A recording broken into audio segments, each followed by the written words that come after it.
إن الحمد لله نحمده ونستعينه ونستغفره ونعوذ بالله من شرور أنفسنا ومن سيئات أعمالنا من يهده الله فلا مضل له ومن يضلل فلا هادي له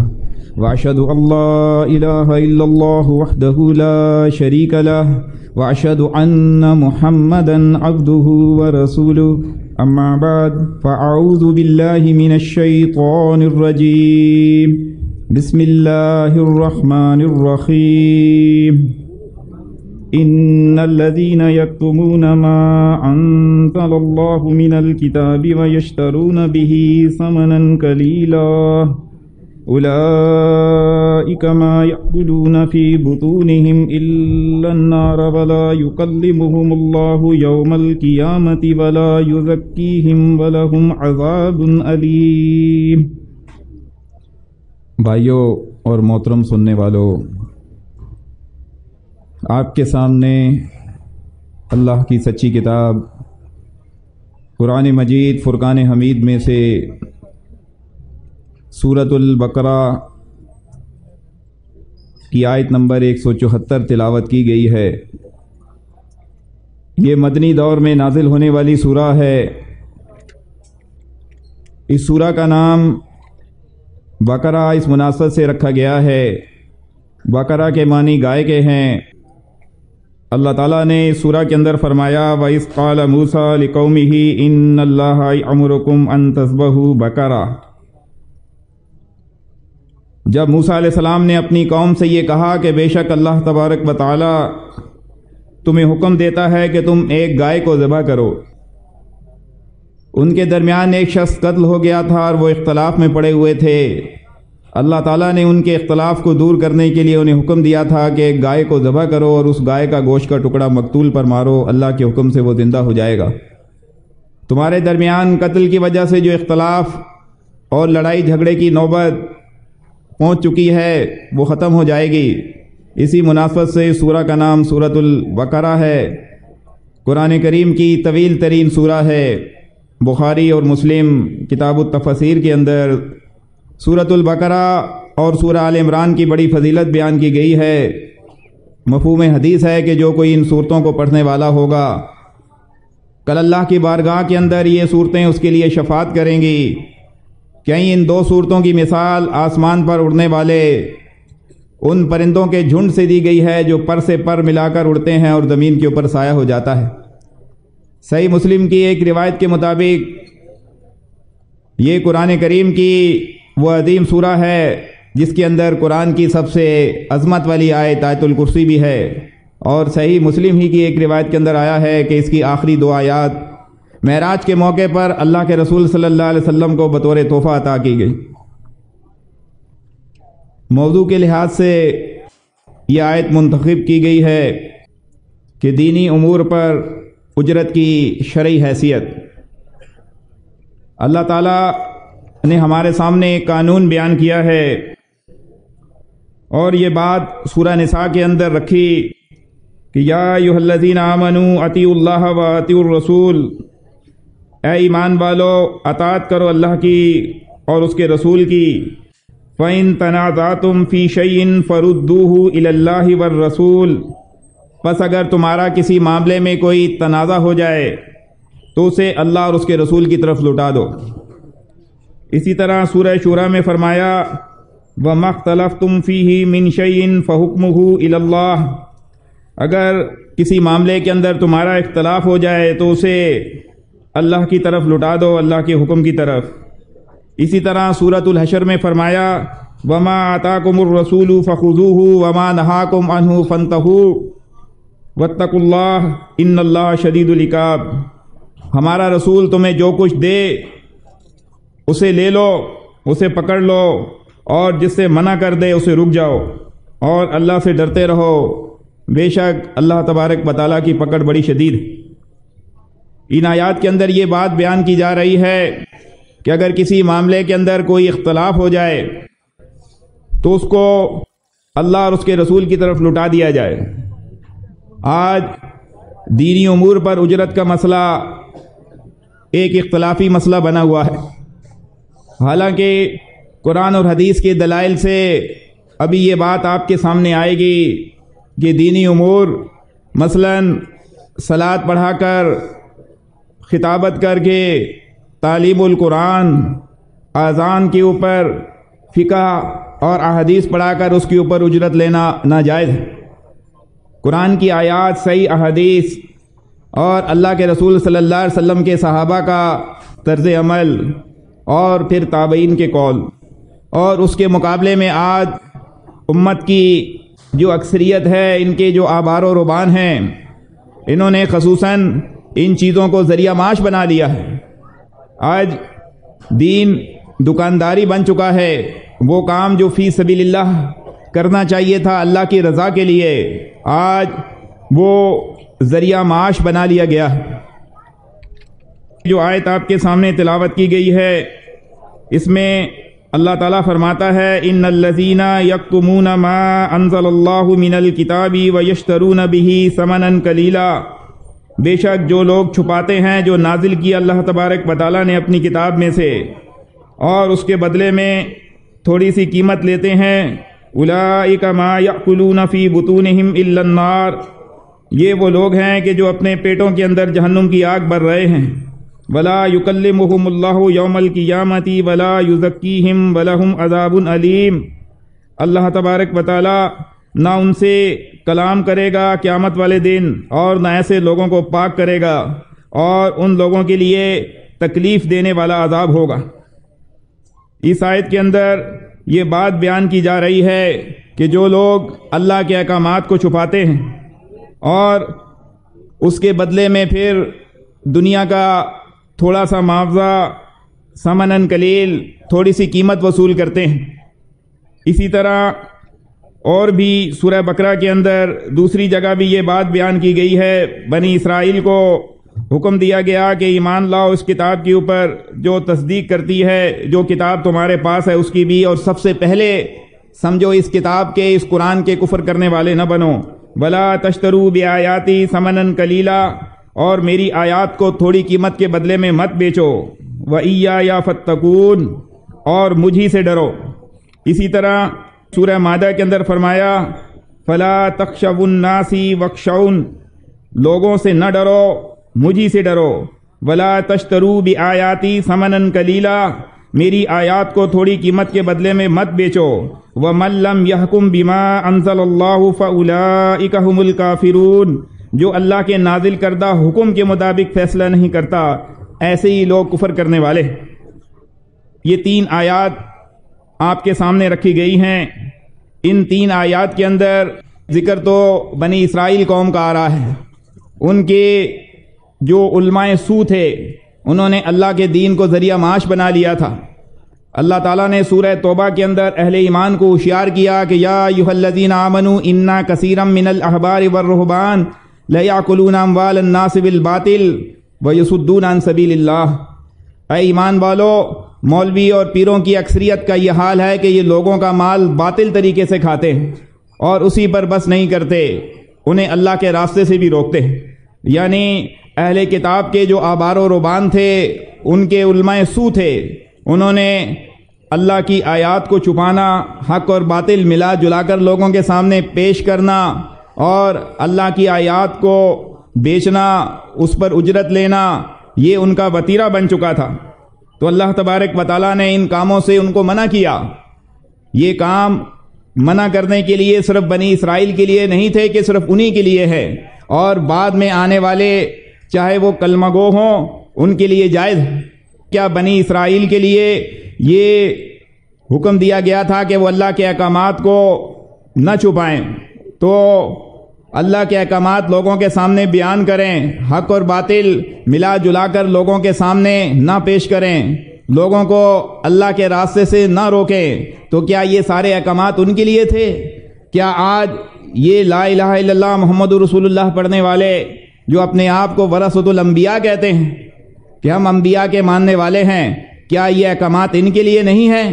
کیا ان کے لیے آج جائز ہے کہ یہ حق کو چھپائیں، حق اور باطل ملا جلا کر لوگوں کے سامنے پیش کریں؟ اللہ کے رسول صلی اللہ علیہ وسلم نے تو اس بات سے خبردار کر دیا تھا صحیح بخاری کتاب الاعتصام کی روایت ہے، لَتَتَّبِعُنَّ سُنَنَ مَنْ كَانَ قَبْلَكُمْ شِبْرًا بِشِبْرٍ ذِرَاعًا بِذِرَاعٍ۔ نبی صلی اللہ علیہ وسلم نے فرمایا تم ضرور بالضرور پچھلی امتوں کی پیروی کرو گے، جس طرح بالش برابر بالش اور گز برابر گز ہوتا ہے۔ تو نبی صلی اللہ علیہ وسلم سے پوچھا گیا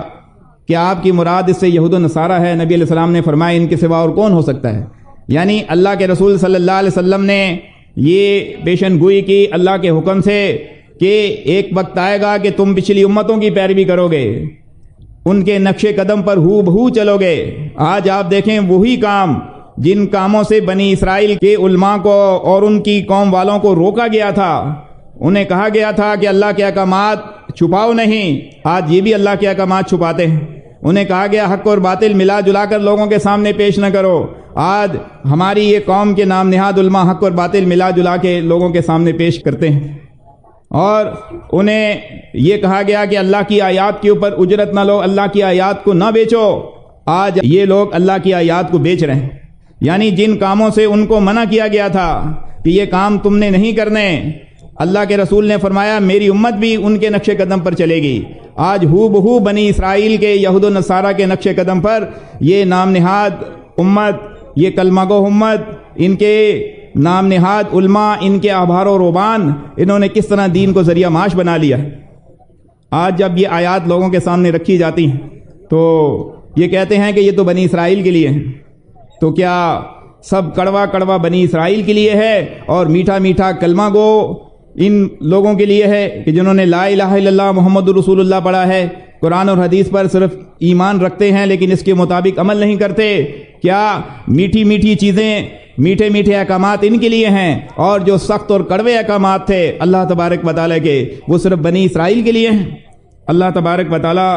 قرآن کے اندر سورہ آل عمران میں فرماتا ہے کہ اللہ نے تو ان سے عہد لیا تھا،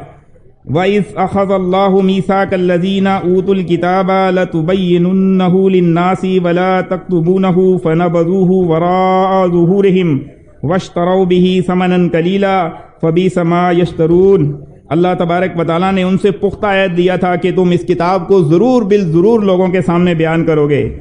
اور اس کو چھپاؤ گے نہیں۔ تو انہوں نے کیا کیا؟ اس کو پیٹ پیچھے ڈال دیا۔ یعنی تورات اور انجیل کے جو ماننے والے تھے، اللہ تبارک و تعالیٰ نے ان سے پختہ عہد لیا تھا کہ تم یہ اللہ کی آیتیں، اللہ کی کتاب لوگوں کے سامنے کھول کھول کر بیان کرو گے، اللہ کے احکامات چھپاؤ گے نہیں، لیکن انہوں نے اس کو پیٹ پیچھے پھینک دیا اور اس کے بدلے میں وَاشْتَرَوْا بِهِ ثَمَنًا قَلِيلًا، تھوڑی سی دنیا کی قیمت وصول کر لی۔ فَبِئْسَ مَا يَشْتَرُونَ، مالک فرماتا ہے جو کچھ انہوں نے خریدا وہ بہت برا ہے۔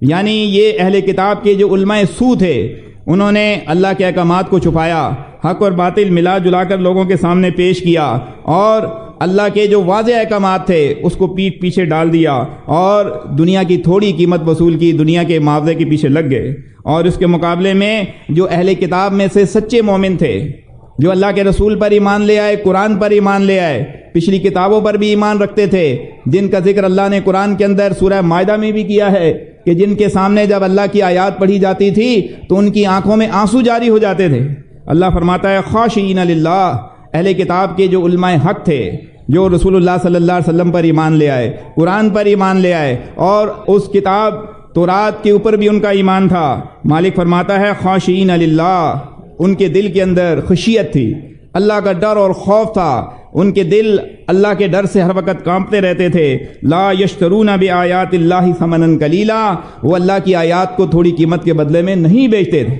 اللہ تبارک و تعالیٰ نے اہل کتاب کے جو علماء حق تھے، جو سچے لوگ تھے، جو حق کے اوپر تھے، جو رسول اللہ صلی اللہ علیہ وسلم پر ایمان لے آئے، نبی علیہ السلام کو اللہ کا نبی مان لیا، قرآن پر ایمان لے آئے، تورات پر ان کا اور انجیل کے اوپر ان کا ایمان تھا، مالک فرماتا ہے ان کی خشیت کا یہ عالم تھا کہ وہ اللہ کی آیات کو تھوڑی قیمت کے بدلے میں بیچتے نہیں تھے، فی سبیل اللہ کے احکامات لوگوں کے سامنے بیان کرتے تھے۔ اولئک لہم اجرہم عند ربہم ان اللہ سریع الحساب، یہی وہ لوگ ہیں کہ جن کا اجر ان کے رب کے پاس ہے۔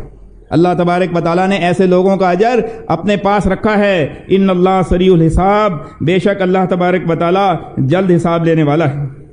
اللہ تبارک و تعالیٰ نے اہل کتاب کے علماء حق کا بھی بیان کر دیا کہ وہ سچے لوگ، وہ ایماندار لوگ، انہوں نے اللہ کے دین کو ذریعہ معاش نہیں بنایا۔ یعنی حق پر ہونے کی ایک دلیل یہ بھی ہے کہ وہ اللہ کے دین کو ذریعہ معاش نہیں بنائے گا، دنیاوی منفعت، دنیاوی فوائد حاصل نہیں کرے گا، فی سبیل اللہ لوگوں کے سامنے تبلیغ کرے گا، لوگوں کے سامنے قرآن بیان کرے گا، حدیث بیان کرے گا، فی سبیل اللہ اللہ کا دین انہیں سکھائے گا، اللہ کے ڈر اور خوف سے ذرا بھی دنیاوی معاوضہ نہیں لے گا۔ اگر دنیا کا معاوضہ لے گا تو وہ بدترین لوگوں کے اندر، اہل کتاب کے بدترین لوگوں کے اندر شامل ہو جائے گا۔ اس کے بعد اللہ تعالیٰ نے قرآن کے اندر اپنے انبیاء علیہ السلام کا ذکر کیا ہے۔ اللہ کے نبیوں نے اللہ کی توحید کی دعوت قوم کے سامنے رکھی، تبلیغ کی۔ اللہ تعالیٰ نے بعض نبیوں پر کتابیں اتاری، بعض پر صحیفے اتارے، اور بعض پر اللہ تبارک و تعالیٰ نے وحی کی کہ یہ تبلیغ، یہ دعوت لوگوں کے سامنے پیش کریں۔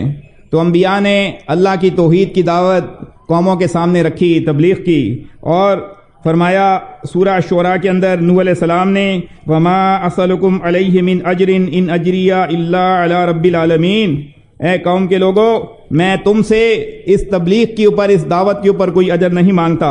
میرا اجر تو رب العالمین کے ذمہ ہے۔ آپ دیکھیں پہلے پیغمبر جو ایک ایسی قوم کی طرف بھیجے گئے جس قوم کے اندر شرک اور کفر شروع ہو گیا تھا، جہاں اللہ کے بندوں کے بت بنا کر ان کو پکارا جانے لگا، ان کی قبروں پر طواف کرنا شروع کر دیا، ان کی تمثیلیں بنا کر رکھ لی تھی۔ وہاں اللہ کے پیغمبر نوح علیہ السلام نے اپنی قوم کو شرک اور کفر سے روکا، اور ساتھ ہی یہ بھی دعوت دی کہ اے قوم کے لوگوں میں تم سے کسی قسم کا کوئی اجر نہیں مانگتا، کسی قسم کا کوئی سوال نہیں کرتا، اور میرا اجر تو میرے رب کے ذمہ ہے۔ انہی الفاظ کے ساتھ سورہ شعراء کے اندر اللہ تبارک و تعالیٰ نے ہود علیہ السلام، صالح علیہ السلام، لوط علیہ السلام، شعیب علیہ السلام، ان پیغمبروں کا بھی ذکر کیا، ان کی پوری دعوت کا ذکر کیا، انہوں نے اپنی قوم کو دعوت دی، اور یہی الفاظ وہاں بھی موجود ہیں ہر نبی کی دعوت کے ساتھ کہ وما اسألکم علیہ من اجر ان اجری الا علی رب العالمین۔ ہر نبی نے قوم کو یہ دعوت دی جن کا ذکر یہاں کیا گیا ہے، ساتھ یہ ضرور کہا کہ اے قوم کے لوگوں میں تم سے کسی قسم کے اجر کا مطالبہ نہیں کرتا، میرا اجر تو میرے رب کے ذمہ ہے۔ اسی طرح اللہ کے آخری نبی محمد عربی صلی اللہ علیہ وسلم کو اللہ تبارک و تعالیٰ نے کہا کہ آپ بھی اپنی قوم کے سامنے یہ اعلان کر دیں سورۃ الانعام کی 90 نمبر آیت کے اندر، قُل لَا أَسْأَلُكُمْ عَلَيْهِ أَجْرًا إِنْ هُوَ إِلَّا ذِكْرَىٰ لِلْعَالَمِينَ، کہہ دو کہ میں تم سے علیہ اجرا یعنی اس قرآن کے اوپر، رسول اللہ صلی اللہ علیہ وسلم اپنی قوم کے سامنے کیا بیان کر رہے تھے؟ قرآن وحی کی شکل میں رسول اللہ صلی اللہ علیہ وسلم کے اوپر آتا تھا، اور اللہ کے رسول صلی اللہ علیہ وسلم وہ اللہ کی وحی اپنی قوم کے سامنے بیان کیا کرتے تھے، اور اللہ نے حکم دیا کہ آپ قوم کے سامنے یہ کہہ دیں قُل لَا أَسْأَلُكُمْ عَلَيْهِ أَجْرًا، میں تم سے علیہ یعنی علیہ کی ضمیر قرآن کی طرف ہے کہ اس قرآن کے اوپر جو میں تمہارے سامنے بیان کر رہا ہوں اس کے اوپر تم سے کوئی اجر نہیں مانگتا۔ یہ تو ایک نصیحت ہے، قرآن یہ تو ایک اللہ کا ذکر ہے، نصیحت ہے للعالمین، تمام جہان والوں کے لیے۔ انبیاء علیہ السلام نے تو اپنی قوم کے سامنے توحید کی دعوت رکھی اور ان سے کسی قسم کے اجر کا مطالبہ نہیں کیا، بلکہ اس بات کی نفی کی کہ ہم تم سے کسی قسم کے کوئی مال کا سوال نہیں کرتے۔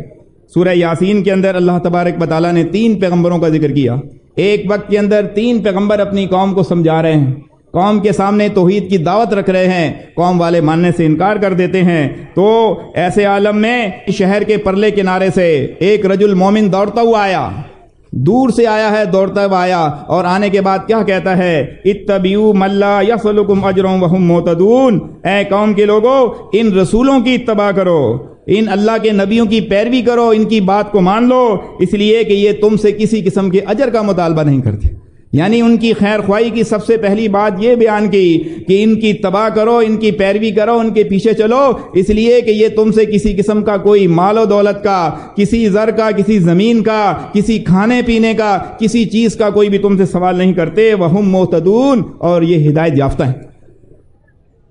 قرآن کی آیات سے یہ بات بالکل ثابت ہو گئی کہ اللہ کے انبیاء نے فی سبیل اللہ کا دین لوگوں کے سامنے پیش کیا، تبلیغ کی، رسول اللہ صلی اللہ علیہ وسلم نے قرآن لوگوں کے سامنے بیان کیا، اس کے اوپر کسی قسم کی کوئی اجرت نہیں لی، الٹا اس کی نفی کی کہ میں فی سبیل اللہ کا دین تمہارے سامنے پیش کر رہا ہوں، اس پر کسی قسم کے اجر کا کوئی تم سے مطالبہ نہیں کرتا۔ انبیاء علیہ السلام محنت مزدوری کیا کرتے تھے۔ بخاری کتاب الاجارہ کے اندر آتا ہے، نبی صلی اللہ علیہ وسلم نے فرمایا اللہ نے کوئی نبی ایسا نہیں بھیجا جس نے بکریاں نہ چرائی ہوں،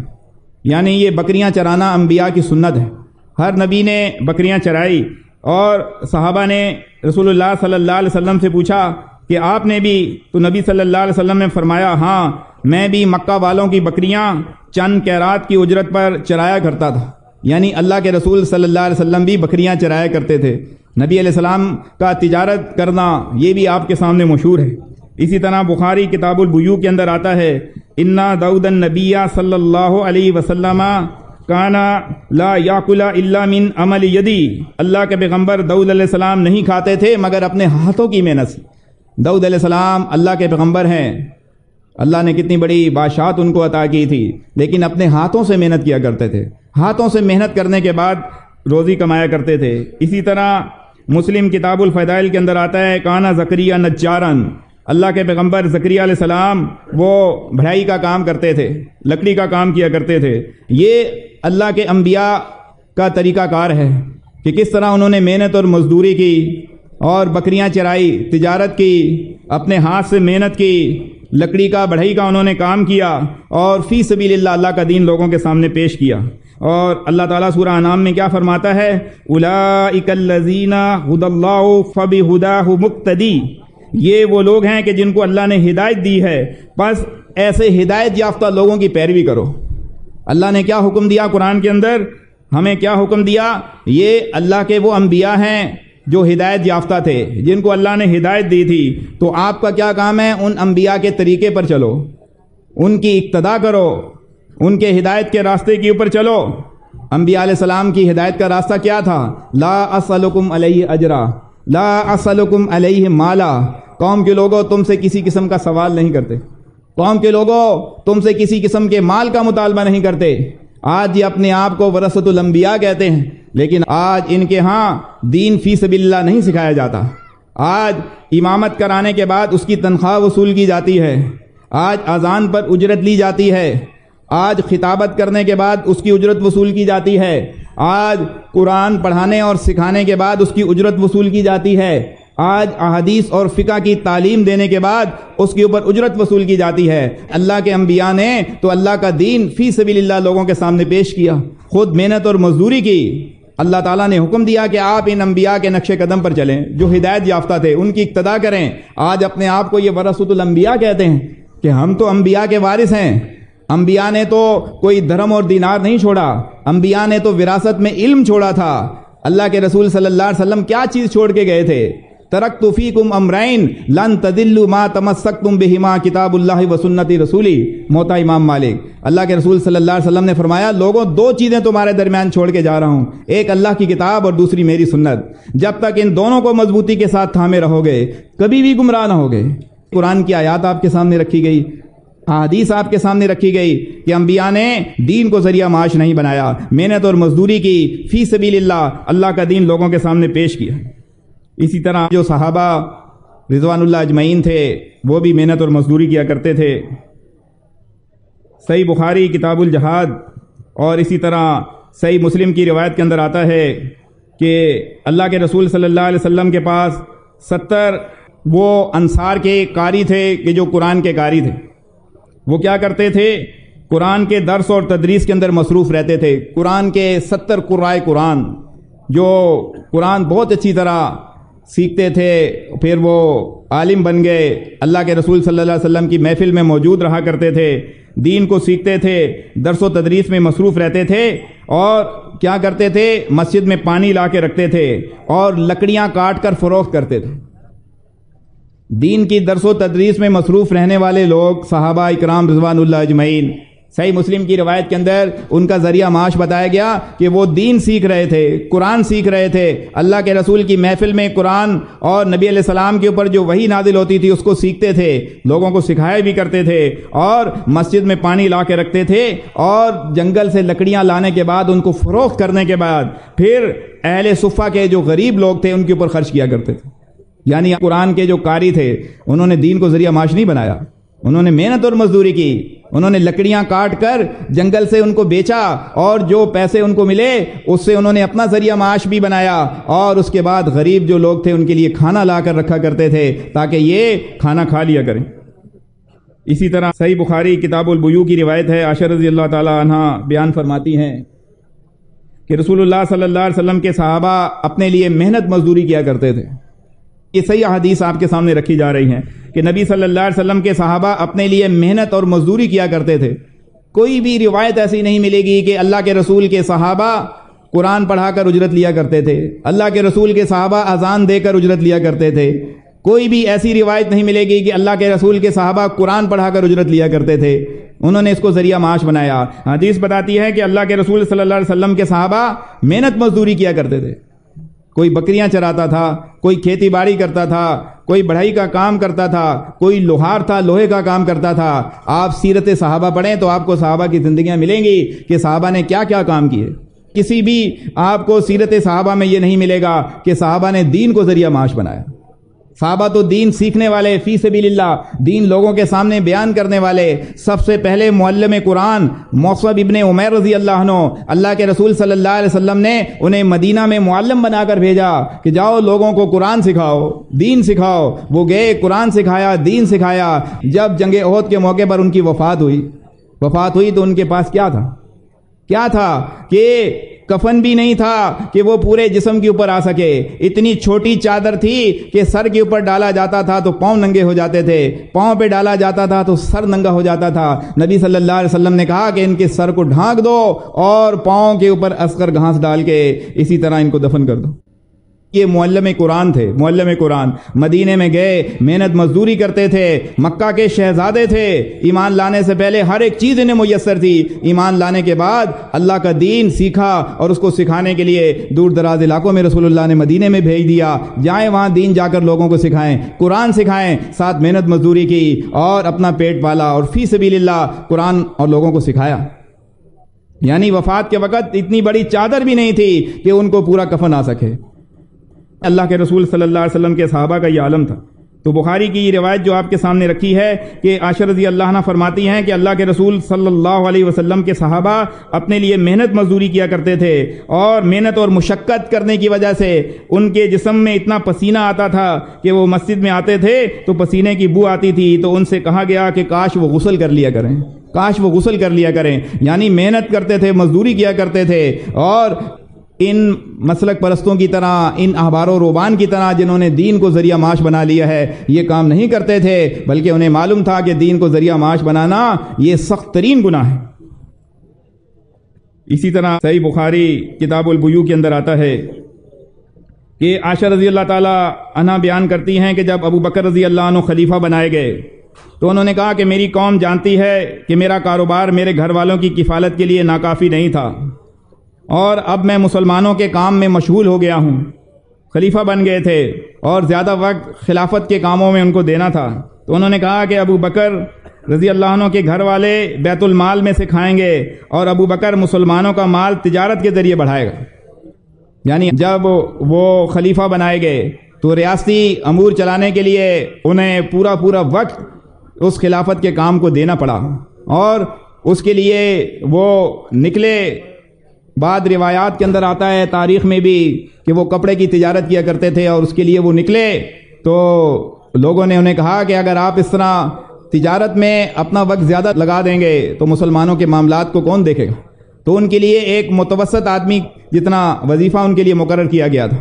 لیکن آپ دیکھیں جب ان کی وفات ہوتی ہے، طبقات ابن سعد کے اندر آتا ہے، تو انہوں نے کہا کہ مسلمانوں کے مال پر میرا کوئی حق نہیں ہے، جو کچھ میں نے لیا تھا، میرا یہ مکان مسلمانوں کے مال کے بدلے میں، وہ وفات کے وقت انہوں نے یہ وصیت کی تھی، میری فلاں چیز وہ مسلمانوں کے بیت المال کے اندر جمع کر دی جائے۔ آپ دیکھیں یہ خلیفہ وقت کا عالم تھا۔ آج جب یہ حدیث لوگوں کے سامنے پیش کی جاتی ہے تو لوگ یہ کہتے ہیں کہ جی دیکھیں ابو بکر صدیق رضی اللہ عنہ خلیفہ بنائے گئے اور خلافت کی وہ تنخواہ لیا کرتے تھے بیت المال سے، تو انہیں کہا گیا کہ یہ ریاستی امور تھے، ریاستی امور چلانے کے لیے انہوں نے بیت المال سے تنخواہ بھی لی، اور پھر بعد میں جب ان کی وفات ہوئی تو انہوں نے جو کچھ تھا وہ بیت المال کے اندر جمع بھی کرا دیا۔ تو ریاستی امور پر بیت المال سے عمال کی تنخواہ بھی مقرر کی جا سکتی ہے، یعنی ان کو دیا جا سکتا ہے، یہ چیز تو موجود ہے احادیث کے اندر۔ تو کہتے ہیں کہ جی جب انہیں کہا جاتا ہے کہ جی دیکھیں کیا وہ نماز پڑھانے کی تنخواہ لیتے تھے یا قرآن پڑھانے کی؟ ابو بکر صدیق رضی اللہ عنہ خلیفہ بننے سے پہلے بھی امامت کیا کرتے تھے، خلیفہ بننے سے پہلے بھی خطابت کیا کرتے تھے۔ کیا ان کو کوئی تنخواہ ملتی تھی؟ کسی قسم کی کوئی تنخواہ ان کی نہیں تھی۔ لیکن جب وہ خلیفہ بنائے گئے، مسلمانوں کے کاموں میں مشغول ہو گئے، تو اس وقت بیت المال سے ان کا وظیفہ مقرر کیا گیا، اور بیت المال کے مال سے انہوں نے تجارت کی، کہ بیت المال سے تجارت کی اور بیت المال کا مال بڑھایا تاکہ اس مال کے اندر کمی نہ ہو، یہ مال بڑھتا چلا جائے۔ اس طرح ان لوگوں کے دلوں کے اندر، ان صحابہ کے دلوں کے اندر کس قدر اللہ کا خوف تھا۔ انہوں نے دین کو ذریعہ معاش نہیں بنایا، انہوں نے قرآن پڑھا کر، امامت کر کے، خطابت کر کے اس کے اوپر اجرت نہیں لی۔ آج اس طرح کی باتیں لوگوں کے سامنے رکھی جاتی ہیں، تو جب انہیں کہا جاتا ہے کہ یہ تو ریاستی امور تھے، اس کے اوپر انہوں نے لی، تو کہتے ہیں کہ جی یہ امامت کبریٰ ہے، ریاست کو چلانا، خلافت کو چلانا امامت کبریٰ ہے۔ جب امامت کبریٰ پر بیت المال سے لیا جا سکتا ہے تو نماز پڑھانا، قرآن پڑھانا، اذان دینا یہ امامت صغریٰ ہے، یہ چھوٹی امامت ہے، اس پر تو بدرجہ اولیٰ لے سکتے ہیں۔ آپ دیکھیں امامت کبریٰ کے لیے تو حدیث موجود ہے، کیا امامت صغریٰ کے لیے حدیث موجود ہے؟ امامت صغریٰ کے لیے تو ممانت کی حدیثیں آئی ہیں کہ قرآن پڑھو اور پڑھاؤ، اس کو روٹی کمانے کا ذریعہ نہ بناؤ۔ امامت صغریٰ کے لیے تو بتایا گیا ایسا مؤذن مقرر کرو جو اذان دینے پر اجرت نہ لے، اس کی تو ممانت میں اللہ کے رسول صلی اللہ علیہ وسلم کی صحیح احادیث آئی ہیں۔ اس انداز سے لوگوں کو آج گمراہ کرنے کی کوشش کی جاتی ہے، اور کہیں عمر رضی اللہ تعالیٰ عنہ پر یہ بہتان لگایا جاتا ہے کہ انہوں نے معلمین قرآن کے وظیفے مقرر کیے۔ عمر رضی اللہ عنہ نے اپنے دور کے اندر بہت سارے انتظامی امور کیے تھے اور بہت سارے محکموں کی بنیاد رکھی تھی، اور آپ نے حکومتی فرائض انجام دینے والے عمال کی بیت المال سے تنخواہیں مقرر کی تھی، لیکن عمال کی تنخواہ سے مؤذن کی تنخواہ کا جواز نکالنے والے لوگ آپ دیکھیں ترمذی بشارہ احمد شاکر کے اندر لے کر آئے ہیں۔ الشوکانی فرماتے ہیں کہ مؤذن کو عامل پر قیاس کیا گیا اور یہ قیاس نص سے متصادم ہے۔ انہی کے عالم اس بات کی تردید کرتے ہیں، کہتے ہیں کہ عمر رضی اللہ عنہ کے دور کے اندر جو مؤذن کو تنخواہ دی گئی وہ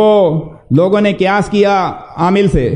کہ عامل کو تنخواہ دی جاتی ہے تو مؤذن کو بھی دی جائے، یہ نص سے متصادم ہے۔ یعنی نص کیا ہے؟ اللہ کے رسول صلی اللہ علیہ وسلم کا حکم کیا ہے نسائی کی روایت کے اندر؟ ایسا مؤذن مقرر کرو جو اذان دینے پر اجرت نہ لے۔ عمر رضی اللہ عنہ کے دور کے اندر وسیع تر علاقہ مسلمانوں کے زیر نگیں آ گیا، اور عمر رضی اللہ عنہ نے پھر لوگوں میں وظیفے مقرر کر دیے تھے۔ صحیح بخاری کتاب المغازی اور کتاب المناقب کے اندر آتا ہے عمر رضی اللہ عنہ نے ہجرت کرنے والوں کے لیے سالانہ 4000 دینار مقرر کیے۔ عمر رضی اللہ عنہ نے جنگ بدر میں شریک ہونے والے صحابہ کے لیے سالانہ وظیفہ 5000 دینار مقرر کیے، اور اسی طرح الفاروق کے اندر آتا ہے کہ امہات المومنین کو 10,000، نبی علیہ السلام کے چچا عباس رضی اللہ عنہ کو 12,000، عائشہ رضی اللہ عنہ کو 12,000، یہاں تک کہ نومولود بچے کو 100 درہم دیتے تھے۔ یعنی عمر رضی اللہ عنہ کے دور کے اندر بیت المال کا خزانہ بھر گیا تھا۔ عمر رضی اللہ عنہ نے اس بیت المال کے خزانے کو لوگوں میں تقسیم کر دیا، لوگوں کے اندر وظیفے مقرر کر دیے۔ یعنی ایک نومولود بچہ، پیدا ہونے والا جو بچہ تھا، اس کا بھی وظیفہ مقرر کر دیا کہ اس کو 100 درہم دیتے تھے۔ اسی طرح جنہوں نے جنگیں کی، جو اللہ کی راہ میں جنہوں نے ہجرت کی، ان کے بھی وظائف مقرر کیے۔ یعنی ان چیزوں کو لے کر آج امامت کی تنخواہ، تعلیم القرآن پر اور مؤذن کی تنخواہ وہ اس سے جائز کرنے کی کوشش کی جاتی ہے، حالانکہ یہ عمر رضی اللہ تعالیٰ عنہ نے بیت المال میں سے جب اتنا بیت المال کے اندر فنڈ اکٹھا ہو گیا تو تمام مسلمانوں میں تقسیم کر دیا۔ خواتین کو بھی دیا جاتا تھا، چھوٹے بچوں کو دیا جاتا۔ آپ دیکھیں چھوٹا بچہ کہاں، کون سی مسجد میں کیا وہ اذان دیتا تھا، کہاں امامت کراتا تھا، خواتین کہاں امامت کراتی تھی، اذان دیتی تھی، کہ ان کو بھی وظیفہ دیا گیا۔ یہ خوشحالی کا دور تھا اور تمام لوگوں کو وظیفے دیے گئے تھے۔ آج جب قرآن کی آیات اور صحیح حدیث لوگوں کے سامنے رکھی جاتی ہے تو یہ کہتے ہیں کہ جی بنی اسرائیل کے جو علماء تھے ان کو اس لیے اللہ کی آیات پر قیمت لینے سے منع کیا کہ وہ حق کو چھپاتے تھے، حق اور باطل ملا جلا کے لوگوں کے سامنے پیش کرتے تھے اور اللہ کے راستے سے لوگوں کو روکتے تھے، اپنے ہاتھوں سے لکھ کر یہ کہتے تھے یہ اللہ کی طرف سے ہے۔ یعنی یہ چار وہ بری صفات، برے رذائل ان کے اندر موجود تھے، اور اس وجہ سے انہیں منع کیا کہ وہ اللہ کی آیات پر اجرت نہ لیں۔ تو آپ دیکھیں انبیاء علیہ السلام نے تو حق بیان کیا۔ اس کا جواب یہ ہے کہ انبیاء علیہ السلام نے تو حق بیان کیا، سچی تبلیغ لوگوں کے سامنے رکھی، قرآن بیان کیا رسول اللہ صلی اللہ علیہ وسلم نے، اور کہا اے قوم کے لوگوں لا اسألکم علیہ اجرا، یعنی ان کی اس بات کا جواب تو انبیاء علیہ السلام کے زندگی کے ان واقعات پر ہے کہ انبیاء علیہ السلام نے سچی دعوت دی، حق بیان کیا، حق کو چھپایا نہیں، حق اور باطل ملا جلا کر لوگوں کے سامنے پیش نہیں کیا، بلکہ اللہ کی طرف سے جو حکم دیا گیا من و عن اسے لوگوں کے سامنے بیان کر دیا۔ حق بیان کرنے کے ساتھ یہ کہا قوم کے لوگوں ہم تم سے کسی قسم کے اجر کا مطالبہ نہیں کرتے۔ اس لیے ان کی یہ بات بالکل غلط اور جھوٹی ثابت ہوتی ہے کہ وہ غلط باتیں بیان کر کے اجرت لیتے تھے۔ سچ بیان کر کے اگر کوئی قرآن پر اجرت لے وہ بھی ناجائز ہے، قرآن اور حدیث کو چھپا کر اگر کوئی اجرت لے وہ بھی ناجائز ہے۔ اسی طرح مسند احمد کی جو صحیح روایت ہے، اللہ کے رسول صلی اللہ علیہ وسلم نے فرمایا اقرأوا القرآن ولا تغلوا فیہ ولا تجفوا عنہ ولا تأکلوا بہ ولا تستکثروا بہ۔ یہ مسند احمد کی بالکل صحیح روایت ہے۔ اللہ کے رسول صلی اللہ علیہ وسلم نے فرمایا قرآن پڑھو، اس میں غلو نہ کرو، اس سے اعراض نہ کرو، اس کو ذریعہ معاش نہ بناؤ، اور نہ ہی اس سے بہت سے دنیاوی فوائد حاصل کرو۔ آپ دیکھیں امامت کبریٰ اور امامت صغریٰ کی دلیل دینے والے، امامت صغریٰ کے لیے تو اللہ کے رسول صلی اللہ علیہ وسلم نے منع کر دیا حدیث کے اندر کہ قرآن کو ذریعہ معاش نہ بناؤ، قرآن میں غلو نہ کرو، اس سے اعراض نہ کرو، اس کو ذریعہ معاش نہ بناؤ، اور اس سے دنیاوی فوائد حاصل نہ کرو۔ یہ روایت لوگوں کے سامنے پیش کی جاتی ہے تو کہتے ہیں کہ جی یہ روایت صرف مسند احمد کے اندر ہے، ایک نادر روایت ہے، اس کو رد کرنے کی کوشش کی جاتی ہے۔ عبد الرحمن بن شبل انصاری رضی اللہ عنہ کی اس روایت کو احمد بن حنبل نے اپنی مسند میں، اسی طرح اسحاق بن راہویہ نے، اسی طرح مصنف ابن ابی شیبہ نے اپنی مصنف میں، عبد الرزاق نے اپنی کتاب المصنف میں، اسی طرح اب بن حمید نے، ابو یعلا موصلی نے اپنی مسانید میں، اور طبرانی نے اس حدیث کو موجم میں بیان کیا ہے۔ یعنی یہ حدیث کی اور بھی کتب کے اندر یہ روایت صحیح سند کے ساتھ موجود ہے۔ اسی طرح ابو داؤد کی ایک روایت جو ان کے سامنے رکھی جاتی ہے، اللہ کے رسول کی صحیح حدیث، مفہوم حدیث ہے، عبادہ بن صامت رضی اللہ تعالیٰ عنہ اللہ کے رسول کے ایک صحابی ہیں، انہوں نے اپنے ایک شاگرد کو قرآن پڑھایا اور لکھنا سکھایا۔ جب وہ شاگرد جانے لگا، علم سیکھ لیا اس نے، تو ایک تیر کمان دی، تو عبادہ بن صامت رضی اللہ عنہ نے وہ تیر کمان لے لیا اور نبی صلی اللہ علیہ وسلم کے پاس آئے، اللہ کے رسول صلی اللہ علیہ وسلم کو کہا، تو نبی صلی اللہ علیہ وسلم نے کہا ان کنتا تحب ان تطوق طوقا من نار فاقبلها، کہ اگر تو یہ پسند کرتا ہے کہ تجھے آگ کا طوق تیرے گلے میں ڈال دیا جائے تو اس کے بعد تو اس کو لے لے۔ انہوں نے اس کو واپس کر دی۔ یہ ابو داؤد کی روایت ہے، اگر اس کا یہ طریق کمزور ہے تو اس کے اور بھی ترک ہیں۔ مستدرک حاکم کے اندر صحیح سند کے ساتھ یہ روایت موجود ہے۔ اسی طرح مسند احمد کے اندر صحیح طریق کے ساتھ، صحیح سند کے ساتھ یہ روایت موجود ہیں، وہاں تھوڑے سے الفاظ مختلف ہیں۔ اللہ کے رسول صلی اللہ علیہ وسلم نے انہیں کہا کہ جب وہ تیر کمان انہوں نے لی اور نبی علیہ السلام کو بتایا تو اللہ کے رسول نے فرمایا یہ تمہارے دونوں کندھوں کے درمیان آگ کا انگارہ ہے جو تم نے لٹکا لیا ہے، یعنی صحیح سند کے ساتھ یہ موجود ہے۔ اس کے علاوہ بھی اور بہت ساری احادیث ہیں جن کے اندر دینی امور پر اجرت کو بالکل ناجائز قرار دیا گیا ہے۔ آخر میں ابن عباس رضی اللہ عنہ سے اور ابو سعید خدری رضی اللہ عنہ سے ایک روایت آئی ہے جس کو یہ دلیل بناتے ہیں کہ ابو سعید خدری رضی اللہ عنہ کہتے ہیں کہ نبی علیہ السلام کے صحابہ میں سے چند لوگ عرب کے کسی قبیلے کے پاس پہنچے، ان قبیلے کے لوگوں نے ان کی ضیافت نہیں کی اور ان کے قبیلے کے سردار کو سانپ نے ڈس لیا، تو وہ لوگ ان کے پاس آئے اور کہا تمہارے پاس کوئی دم کرنے والا ہے؟ تو ان لوگوں نے کہا کہ تم وہ لوگ ہو کہ جنہوں نے ہماری مہمان نوازی نہیں کی، ہم کچھ نہیں کریں گے جب تک تم لوگ ہمارے لیے کوئی چیز متعین نہ کرو۔ اس پر ان لوگوں نے چند بکریوں کا دینا منظور کر لیا اور صحابی ابو سعید خدری رضی اللہ عنہ نے سورہ فاتحہ پڑھ کر تھوک جمع کیا اور اس پر ڈال دیا، وہ آدمی تندرست ہو گیا اور وہ بکریاں لے لی، اور لیکن صحابہ نے اس کو لینے میں کراہیت محسوس کی اور نبی صلی اللہ علیہ وسلم کے پاس گئے، اللہ کے رسول کو پورا واقعہ بتایا تو نبی علیہ السلام ہنس پڑے اور فرمایا کہ تمہیں کیسے معلوم ہے کہ سورہ فاتحہ دم ہے؟ تم اس کو لے لو اور ایک حصہ میرا بھی لگا لو۔ یہ روایت صحیح بخاری کے اندر کئی جگہ آئی ہے، اور ابن عباس رضی اللہ عنہ کی روایت کے اندر آیا ہے کہ جب وہ مدینہ پہنچے تو انہوں نے کہا اللہ کے رسول، صحابہ نے کہا نبی علیہ السلام کو انہوں نے کتاب اللہ پر اجر لیا ہے،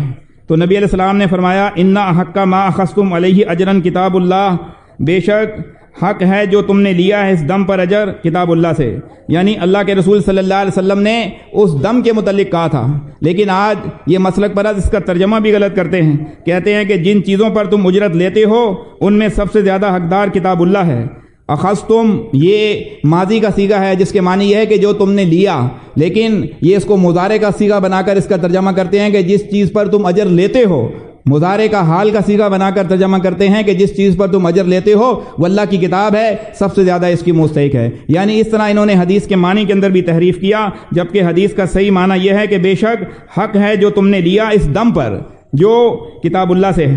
آپ دیکھیں اللہ کے رسول صلی اللہ علیہ وسلم کے صحابہ وہ غربت کے عالم میں تھے، ایسے عالم میں نکلے کہ اس وقت مہمان نوازی حق تھا۔ بخاری کی روایت کے اندر آتا ہے اللہ کے رسول صلی اللہ علیہ وسلم کا فرمان موجود ہے، اگر کوئی قوم کوئی قبیلہ تمہاری ضیافت نہ کرے تو حق ضیافت ان سے اپنا حق لے لو۔ ان لوگوں نے حق ضیافت دینے سے انکار کر دیا تھا، تو اللہ تعالیٰ نے کس طریقے سے ان کے سردار کو بچھو کے ذریعے ڈسوایا اور پھر بکریوں پر وہ معاملہ طے ہوا، اور پھر وہ بکریاں صحابہ نے لے لی، کراہیت محسوس کی، نبی علیہ السلام کے پاس آئے، اللہ کے رسول نے فرمایا یہ لے لو اور میرا بھی حصہ لگاؤ۔ آپ دیکھیں کیا اس سے قرآن پر اجرت جائز ہے؟ ان کے بہت عالم ہیں کہ جنہوں نے اس بات کے اوپر دلیل کے ساتھ لکھا ہے۔ امام طحاوی المتوفی 321 ہجری دم والی روایات اور دوسرے آثار کے اوپر اور بکری والی روایات پر لکھتے ہیں کہ ان آثار اور روایات میں تعلیم القرآن پر اجرت لینے کا ذکر ہی نہیں ہے، بلکہ یہ محض دم کے لیے ہیں، اس پر مقصود قرآن پر اجرت لینا ہے ہی نہیں۔ شرح مانی الاثار آپ دیکھیں امام طحاوی نے اس روایت کو اور دوسری دم والی روایات کے اوپر یہ لکھا ہے اس کا قرآن کی اجرت سے بالکل تعلق ہی نہیں ہے، یہ تو معاملہ صرف دم کا تھا، اور دم کے ذریعے یعنی اللہ تبارک و تعالیٰ نے ان کے لیے اس طرح حق ضیافت ان کو دلا دیا تھا۔ اسی طرح تفسیر ابن ابی حاتم کے اندر سورہ مائدہ کی آیت نمبر 44 ولا تشتروا بآیاتی ثمنا قلیلا کی تفسیر کے اندر ابن ابی حاتم لائے ہیں کہ ربیہ بن انس جو تابعی ہیں کے حوالے سے لکھتے ہیں، وہ فرماتے ہیں لا تاخذوا علی تعلیم القرآن اجرا، تعلیم القرآن پر اجرت نہ لو۔ اسی طرح دوسری صدی ہجری کے جو لوگ تعلیم القرآن پر اجرت لیتے تھے ان کی گواہی لینا بھی پسند نہیں کرتے تھے۔ ابن قتیبہ المتوفی 276 ہجری وہ سوار بن عبداللہ المتوفی 156 ہجری جو 18 سال بصرہ کے قاضی رہے ہیں، ان کے متعلق لکھتے ہیں کہ ایک شخص سوار بن عبداللہ کے پاس گواہی دینے کے لیے آیا تو سوار بن عبداللہ نے فرمایا ہم تمہاری گواہی کو قبول نہیں کریں گے۔ اس نے کہا کیوں نہیں؟ تو انہوں نے کہا لَإِنَّكَ تَأْخُذُ عَلَى تعلیم القرآن، اس لیے کہ تم تعلیم القرآن پر اجرت لیتے ہو۔ عیون الاخبار کے اندر یہ واقعہ موجود ہے۔ اسی طرح اہل حدیث کے ایک بڑے عالم جن کو یہ بڑا محدث بھی مانتے ہیں محمد ناصر الدین البانی بکریوں والی حدیث پر تبصرہ کرتے ہوئے کیا لکھتے ہیں کہ سورہ فاتحہ کے ذریعے دم کر کے اجرت لینے پر اس حدیث میں سمجھو دم پر اجرت لینے کا جواز ہے، اور رہا تعلیم القرآن پر اجرت لینا تو یہ جائز نہیں ہے۔ اس پر علماء کے صحیح قول موجود ہیں، نبی صلی اللہ علیہ وسلم کی حدیث وارد ہوئی ہیں جن میں تعلیم القرآن پر اجرت لینے کی مذمت کی گئی ہے۔ مختصر صحیح مسلم للمنذی تعلیق الالبانی۔ تو آپ دیکھیں ان کو بڑا محدث سمجھتے ہیں اہل حدیث، وہ بھی تعلیم القرآن پر اجرت لینے کو بالکل ناجائز سمجھتے تھے۔ اسی طرح آپ دیکھیں امام ابو حنیفہ رحمہ اللہ کا فتویٰ الہدایہ کتاب الاجارہ میں موجود ہے کہ نہیں ہے اجرت آذان، حج، امامت، تعلیم القرآن، فقہ پر ہر ایک وہ اطاعت، ہر ایک وہ عبادت جو مسلم پر فرض ہے اس پر اجرت لینا ہمارے نزدیک جائز نہیں ہے۔ اسی طرح آپ دیکھیں زکریا کاندیلوی فضائل اعمال کے اندر لکھتے ہیں کہ جو عالم دین کے ذریعے دنیا کماتا ہے اس کی مثال اس شخص کی ہے کہ جو جوتے سے اپنا چہرہ صاف کرے، جوتے سے اپنا چہرہ صاف کرے۔ کیا ہوگا؟ جوتا تو صاف ہو جائے گا لیکن چہرہ صاف نہیں ہوگا۔ یعنی وہ عالم جو دین کے ذریعے دنیا کماتا ہے وہ جتنا بھی کما لے اس کا پیٹ نہیں بھرے گا۔ یہ عالم ہے۔ آپ دیکھیں ان کے نام نہاد علماء کے بھی فتاوے موجود ہیں اور تابعین کے فتوے بھی آپ کے سامنے آ گئے، صحابہ کہ جو اعمال تھے اس کے متعلق، اجرت کے متعلق کیا فرامین تھے، وہ بھی آپ کے سامنے آ گئے۔ اس کے باوجود آج امت کے اندر آپ دیکھیں کس طرح دین کو ذریعہ معاش بنا دیا گیا ہے، اور دینی امور پر اجرت، خصوصاً نماز، قرآن، اذان، امامت، فقہ، حدیث کی تعلیم دے کر یہ اجرت بالکل ناجائز ہے۔ اللہ کے رسول صلی اللہ علیہ وسلم نے اس کو آگ کا انگارہ کہا ہے۔ کتنی احادیث آپ کے سامنے رکھی گئی ہیں۔ اللہ تعالیٰ سے یہ دعا ہے کہ اللہ تبارک و تعالیٰ آج ان لوگوں کو سمجھنے کی توفیق عطا فرمائے، تاکہ یہ اللہ کے دین کو سمجھیں اور صحیح معنوں میں فی سبیل اللہ کا دین لوگوں کے سامنے پیش کریں۔ آپ دیکھیں اللہ کے رسول کے زمانے میں صحابہ محنت مزدوری کرتے تھے، فی سبیل اللہ کا دین لوگوں کے سامنے پیش کیا کرتے تھے۔ محنت مزدوری کرنے کے باوجود اگر کسی عالم کا اگر ذریعہ معاش پورا نہیں ہوتا تو مسلمانوں کے بیت المال سے اس کی مدد کی جا سکتی ہے۔ اور اللہ کا دین یہ سکھاتا ہے کہ کوئی بھی عالم، دین سیکھنے والا، دین سکھانے والا ہاتھ پیر توڑ کر نہ بیٹھے، محنت اور مزدوری کرے، اپنا ذریعہ معاش وہ حاصل کرنے کی کوشش کرے۔